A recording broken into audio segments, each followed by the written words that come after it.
Assalamualaikum warahmatullahi wabarakatuh.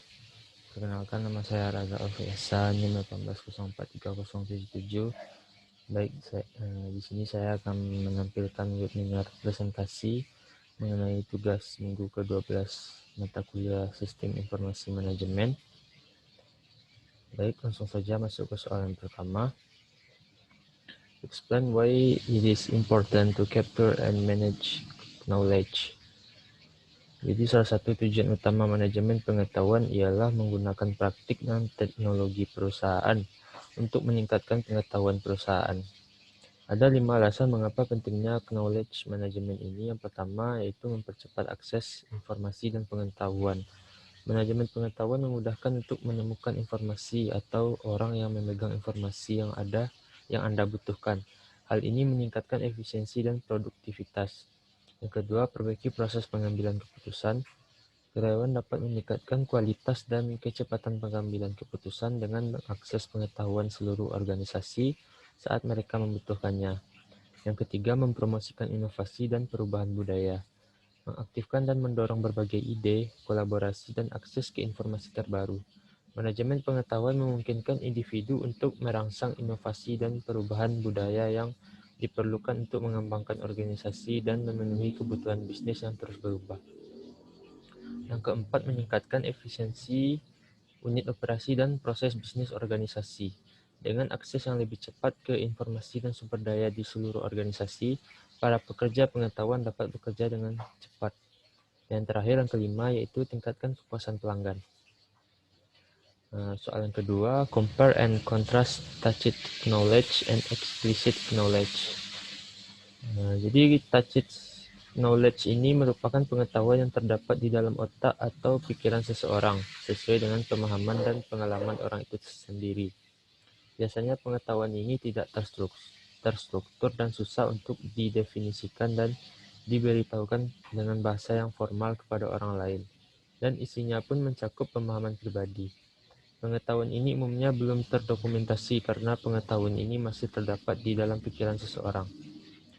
Sedangkan explicit knowledge adalah pengetahuan yang sudah dikumpulkan serta diterjemahkan ke dalam suatu bentuk dokumentasi atau rangkuman sehingga lebih mudah untuk dipahami oleh orang lain. Pertanyaan yang ketiga, explain how knowledge management infrastructure and knowledge management mechanisms becoming fundamental requirement to make knowledge management system runs well. Jadi infrastruktur knowledge management menyediakan dukungan untuk pengalokasian sumber daya, pengambilan keputusan, dan praktek yang inovatif, sehingga aktivitas yang berhubungan dengan pembuatan, penyimpanan, dan penyebaran pengetahuan dapat berjalan dengan baik. Dalam lingkungan organisasi yang berbasis pengetahuan, manajer biasanya merangkap menjadi seorang knowledge worker, yaitu sebagai seorang fasilitator maupun jadi seorang partner, ketimbang menjadi seorang yang mengelola dan mengatur penugasan kerja dan aktivitas yang ada. Infrastruktur teknologi menyediakan mekanisme dan alat di mana individu yang ada dapat saling bertukar dan membagikan informasi dan pengetahuan. Infrastruktur sosial membantu mata rantai antara pencatatan pengetahuan dan penyebaran pengetahuan dengan cara sebagai berikut. Yang pertama, mengarahkan dan mendorong terjadinya interaksi sosial maupun profesional antara anggota organisasi dengan kolega, klien, maupun dengan stakeholder lainnya. Yang kedua, memberikan wawasan dan konteks pengetahuan, termasuk nilai dan prioritas yang harus dijalankan. Yang ketiga, membantu menciptakan arti dan mengidentifikasi tujuan aktivitas yang dijalankan. Yang keempat, mengarahkan pemahaman anggota untuk memprioritaskan hal apa yang penting secara strategis. Mekanisme manajemen pengetahuan adalah sarana organisasi atau struktural yang digunakan untuk mempromosikan manajemen pengetahuan. Mereka mengaktifkan sistem manajemen pengetahuan dan mereka sendiri didukung oleh infrastruktur manajemen pengetahuan. Mekanisme manajemen pengetahuan mungkin memanfaatkan teknologi, tetapi mereka melibatkan beberapa jenis pengaturan, organisasi atau sarana sosial atau struktural untuk memfasilitasi manajemen pengetahuan. Pertanyaan yang keempat, jelaskan contoh perusahaan di Indonesia yang telah menerapkan knowledge management system tersebut. Paparkan perubahan yang terjadi sebelum dan pasca penerapan knowledge management system tersebut. Penerapan knowledge management pada PT Pertamina. Berdasarkan Indonesia Mass Admired Knowledge Enterprise atau yang disebut di MAKE Studi, Pertamina memiliki keunggulan dalam mengembangkan budaya perusahaan berbasis pengetahuan, inovasi atau menghasilkan produk atau jasa berbasis pengetahuan, memaksimalkan modal intelektual perusahaan dan knowledge sharing atau menciptakan lingkungan untuk berbagi pengetahuan secara kolaboratif. Budaya berbasis pengetahuan pada Pertamina berdasarkan visi misi perusahaan, yaitu menjadi perusahaan energi nasional kelas dunia.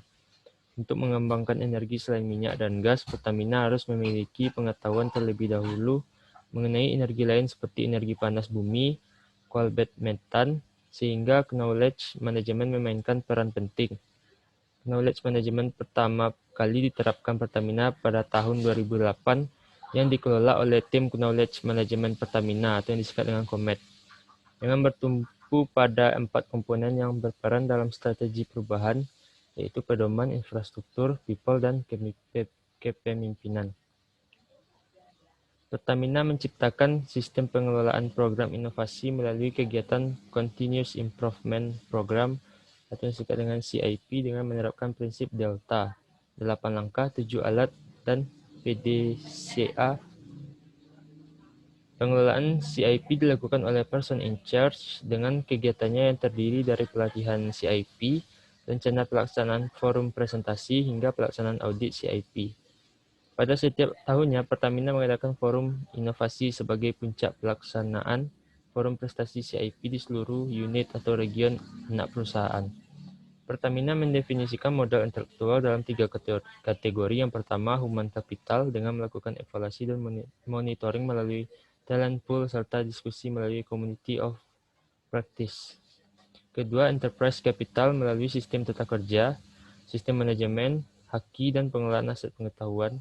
Yang terakhir, customer capital. Setiap tahunnya Pertamina menyelenggarakan customer loyalty dan customer satisfaction survey. Dengan adanya modal intelektual, Pertamina mampu meningkatkan bisnisnya pada energi panas bumi, mengakuisisi beberapa blok di dalam negeri, dan bermain di coal bed metan. Selain itu, Pertamina memfasilitasi sharing knowledge melalui aktivitas yang diselenggarakan oleh Komet yang terbagi menjadi aktivitas online dan offline. Untuk kegiatan offline dapat berupa forum atau media, sedangkan untuk online dengan sistem informasi terintegrasi yang bernama Portal Komet. Dampak positif penerapan knowledge management di PT Pertamina. Perkembangan bisnis yang semakin dinamis menjadikan perusahaan harus mampu bersaing dengan perusahaan lain. PT Pertamina merupakan salah satu badan usaha milik negara yang melakukan pengelolaan dan penjualan terhadap minyak dan gas. Untuk saat ini, Pertamina bukanlah satu-satunya perusahaan yang melakukan pengelolaan terhadap minyak dan gas. Persaingan kini kian bertambah dan semakin ketat. Selain itu, transformasi visi Pertamina untuk menjadi perusahaan energi kelas dunia ini telah mendorong Pertamina untuk melakukan perubahan dan perbaikan di berbagai bidang. Hal tersebut menuntut Pertamina untuk terus mengembangkan inovasi-inovasi untuk mewujudkan visi tersebut. Sehingga Pertamina menyadari perlunya persiapan strategi, yaitu salah satunya dengan strategi implementasi knowledge management untuk mengatasi kesenjangan antara strategi dan pengetahuan.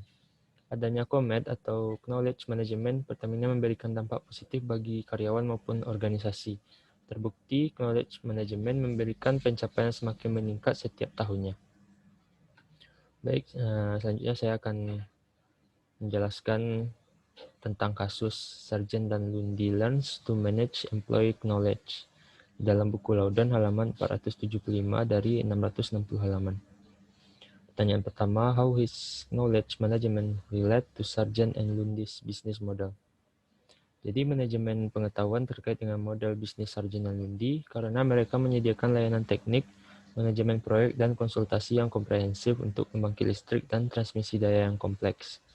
Sargent dan Lundy terkenal karena pengetahuan industrinya, keahlian teknik, dan pekerjaannya yang berkualitas tinggi. Sekitar 87% dari 2.500 karyawannya merupakan insinyur dan desainer. Perusahaan bangga akan kedalaman pengetahuan para ahli karyawannya dan loyalitas mereka kepada perusahaan. Rata-rata karyawan bertahan di perusahaan selama 15 tahun atau bisa jadi lebih lama. Pertanyaan kedua, identify the knowledge management problem faced by Sargent and Lundy. What management, organization, and technology factors contribute to this problem? Faktor manajemen Sargent dan Lundy mengetahui bahwa yang pertama, sekitar setengah dari karyawan perusahaan yang paling berpengalaman, termasuk insinyur, desainer, dan ahli tenaga akan memenuhi syarat untuk pensiun pada tahun 2015. Ketika mereka keluar dari perusahaan, mereka akan membawa pengetahuan bisnis yang penting bersama mereka. Sedangkan faktor organisasi, meskipun teknisi memiliki akses ke database pengetahuan tentang proses dan prosedur perusahaan yang terdokumentasi, pengetahuan diam-diam para ahli lebih sulit untuk ditangkap. Perusahaan merekrut sekelompok besar rekrutan baru dengan sangat cepat untuk menggantikan para pensiunan. Sedangkan faktor teknologinya, pelatihan perusahaan dan fasilitas pembelajaran perlu dipusatkan dan dirombak untuk memudahkan para ahli berbagi pengalaman dan keterampilan industri serta pengetahuan diam-diam. Pertanyaan ketiga, describe the solution selects for this problem. What is effective? Why or why not? How much did it change the firm operation and decision making?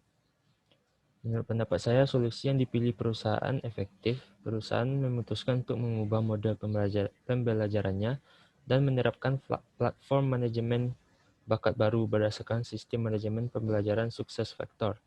SAP Success Factor adalah rangkaian perangkat lunak manajemen SDM berbasis cloud yang mengintegrasikan perangkat lunak untuk mengarahkan dan melatih karyawan baru, bisnis sosial, dan kolaborasi. Sistem manajemen pembelajaran, manajemen kinerja, perangkat lunak perekrutan, dan analitik SDM untuk memungkinkan perusahaan mengelola karyawan secara lebih strategis dan memaksimalkan kinerja mereka. Pertanyaan keempat, what management, organization, and technology issues had to be addressed in selecting and implementing the solution? Isu-isu yang dihadapi dalam memilih solusi tersebut adalah yang pertama, manajemen, Sargent dan Lundy menginginkan lebih banyak diskusi dan umpan balik tentang seberapa baik kinerja harian mereka sehingga perusahaan menerapkan SAP Jam, yaitu program sosial berbasis cloud SAP. Penggunaan SAP Jam semakin memudahkan karyawan untuk berbagi pengetahuan. Yang kedua, organisasi, platform sosial baru Sargent dan Lundy menampilkan forum diskusi online yang mencakup segala hal. Karyawan baru yang memiliki pertanyaan dapat terhubung dengan pakar melalui SAP Jam hanya dengan beberapa klik pada mouse mereka. Para ahli nantinya akan menanggapi pertanyaan dan berbagi pengalaman mereka. Yang ketiga, teknologi. Fokus utama SAP Jam adalah pada grup diskusi. Ketika pengguna masuk, mereka disajikan beranda yang menunjukkan acara grup diskusi. Mereka dapat menelusuri feed tertentu atau seluruh grup untuk melihat topik yang menarik dan melihat bagaimana pemecahan masalah yang dibahas pada forum melalui pertemuan, referensi, dan solusi yang mungkin berguna. Baik, sekian webinar presentasi dari saya. Jika ada salah dan kurang, saya mohon maaf. Wabillahi taufiq wa hidayah. Wassalamualaikum warahmatullahi wabarakatuh. Terima kasih.